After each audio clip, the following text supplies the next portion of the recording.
Hi guys, I'm Dr. Miyoka. Welcome to my channel. Karibu sana. Yeah, today I'm going to be looking at immigration and US schools. So if you are looking to immigrate to the United States of America and you hope to bring your children to school here, you need to listen in. You might find this video very helpful for you. And I'm not looking at higher education. My focus today is just going to be K through 12, which is basically, I would say, preschool to maybe high school. That's what I want to do. Actually, I'm going to be doing a series of these videos on education in the United States. But before I delve into the nitty-gritties of the school system itself, today I just want to look at the question of school districts. Just, I wanted to explain this concept to anybody that's looking to come to the United States and maybe they don't have a very good understanding of the US system, how it functions, they don't know the terminologies and things like that, and they would like to know a little bit more so that it can inform their choices around schooling for their children. So that's what I'm going to be doing. So if you are interested in this kind of details, then maybe you can stick around. Definitely you're welcome. I'm also going to be looking at some of the maybe I would say qualities of a school that you might want to pay attention to as you think of selecting a school for your child, if you're already here or if you already have your immigration paperwork processed and you're looking to come to the US and you know for sure you're coming, so you really need to pay attention to some of these qualities of good schools in the United States. So this would also be helpful for you. Okay, now having said that, let me begin by explaining the concept of a school district, because in the United States of America, they have what they call school districts. And where you live is your resident district. Okay, where you live is your resident school district, and that is most likely where your child or children are going to go to school. All right. I'm originally from Kenya. So in Kenya, I think we call them like school zones, but here they call them school districts. And to make this simpler, think of it this way. The United States of America has different states that compose the whole of the United States. So each state has multiple cities, and within these cities, we have multiple counties. And within these counties, we have multiple school districts. In some cases, in many cases, we have multiple school districts, and then within a school district is multiple schools. Okay, so if you are going to be living in a particular state, a particular city, within that city you will be living in a particular county, and within that county are school districts. So you will need to pick a school district for your child to go to, okay? And that school district is gonna have to be within your locality, that is where you live.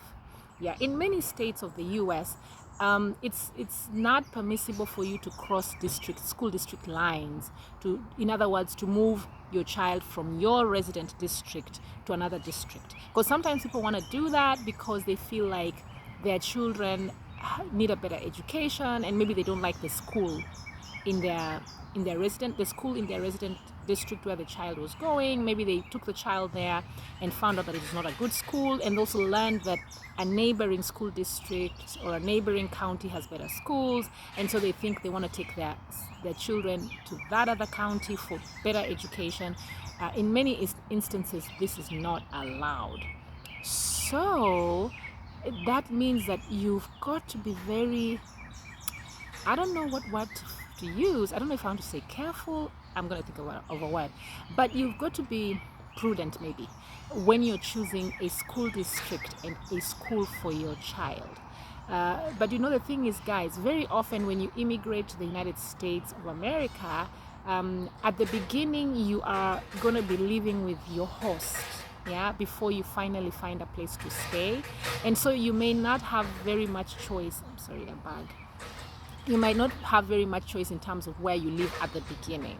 So it's like you kind of just have to go live in this school district, and then maybe your children might have to go there unless you decide to move. Maybe you get a job, a good job, and move maybe to a different school district, different county, and then your kids can go to the kind of schools you want, something like that. So it's a bit tricky when you're choosing a host. You've got to really also think about this question of the school and school district, maybe even just talking to them, to your potential host, about the school district and about schools there, and they can give you a little bit of information, and then you can look up some of it online. Okay, but then I hope I've helped you understand a little bit about the school district. School districts typically have been assigned names and codes. Yeah, so over time you get to know your school district by name and by code number as well, and that information is important very often for taxation and other types of information. But having said that, guys, I forgot a disclaimer. I'm not a teacher educator, although I'm going to be looking a lot about teaching and education. I'm not a teacher educator, but I'm very passionate, guys, about teacher education. I have a PhD in cultural studies and education, but my focus was not in teacher ed at all. It was more looking at the democratic spaces within schools.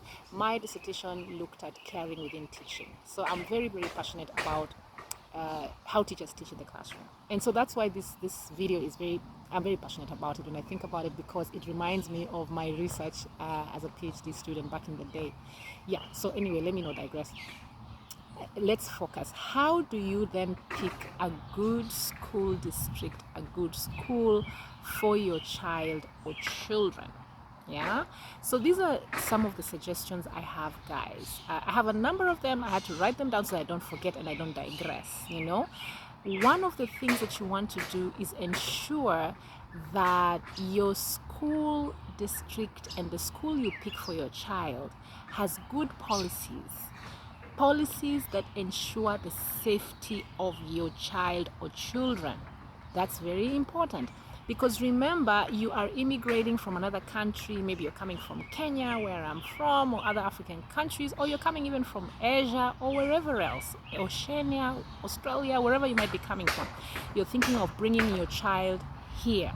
I'm more concerned about minority children, black children, African children, because these children, and also Asian children, because these children tend to face a lot of discrimination and stigmatization in schools here in America.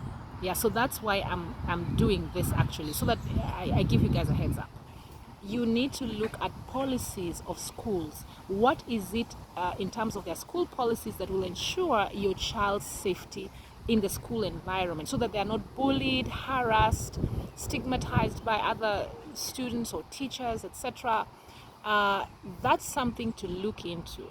Yeah, so you can go online and read a little bit about the school or school district and find out more information about what they claim they're doing.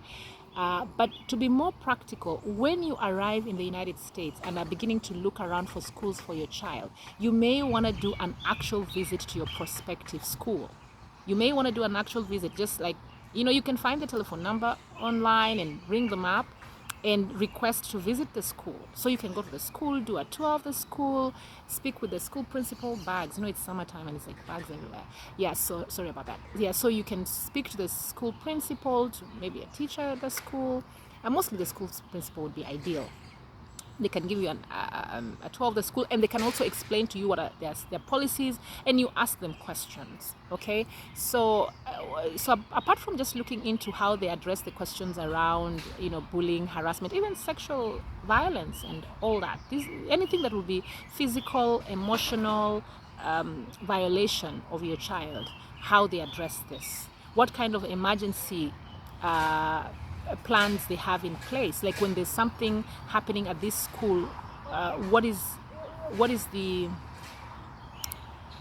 plans do they have in place? The disaster risk management, if you will, that they have, and how they go about it, so that if you have, say, for example, an active shooter situation at the school, how would they address this? How would they go about it? How do they prepare the children and the staff at the school? These are critical questions to ask, so that do they do drills for children? Do they teach them how to be safe in these sorts of scenarios? So that's something that you want to check with the school. You need to be proactive, guys. You're not just going to wait for things to happen and you didn't even know what was happening at your child's school. So it's important. So I have talked about policy. I also want to talk something else on policy. I'm sorry, I'm beleaguering the point on this.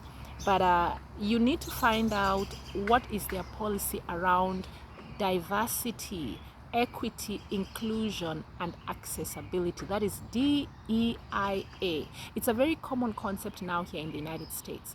A lot of organizations, schools, universities, and even NGOs and all kinds of institutions now are talking about their DEI policy. So you need to find out what is their DEI policy. What is their policy around diversity, around equity, around inclusion, around accessibility? How do they deal with, for example, children that are coming from a different cultural background, a different racial background? What is their stance on racial diversity? What is their stance on children with disabilities? What do they have in place to address children with special needs? These are questions that you need to ask, so that in case you have any concerns along these lines of diversity and even disability for your child, you know that you're picking the right school, that your child is not going to be going to this school, then they end up being bullied because they have a certain disability, or because they're coming from a different racial background, and so forth. So this is something that you look into as well in terms of policy. And another thing I wanted to talk about, guys, is their stance on gifted and talented children. So some of you are going to be coming from countries elsewhere, and when you come here, because of, unfortunately I have to say this, but because of the racism and the ignorance of people, maybe I can say that, sometimes people think that where you're coming from you don't know anything, or you don't have any talent or anything like that. And maybe where you are coming from, you actually have a lot of gifting and talent. Maybe you notice your child is very good with mathematics, very good with languages, or they're gifted in athletics, they're gifted in music, and if you don't pay attention to what I'm saying in terms of these policies, you pick the wrong school, take your child to a school where they will not do anything about these talents, and the talent will just basically be stifled, and this child will not grow up to become who they were supposed to be, guys. So if your child is a gifted child, your child is a talented child in a particular discipline or field, you need to find a school that will help this child grow that talent or gift. Okay, it's very important. And that's the reason why I was saying that you need to do some research. Do some research and find out what schools are doing what, providing what for children. Okay, it's very important. And then I also want to talk very briefly about what policies a school has around English as a second language. Yeah, what do they do for learners who may not be, okay, let me say who not English speakers? So maybe they might be coming from like a francophone background. They basically were having French, for example, as a language of instruction in home countries, in countries like Burundi, Rwanda, in the West African countries of, say, Togo, Senegal, and other countries that maybe utilize French as a language of instruction. So when they're immigrating to come here, maybe the children don't have a very strong English background. So you want to know from the school what it is that they have. How do they prepare these new immigrant children to adjust to the English language, And even if you're coming from Francophone Africa, countries like Kenya and Tanzania and Uganda, where English is taught in schools, and even Rwanda as well, you wanna, in some other countries, South Africa, the list is long on the Anglophone African countries.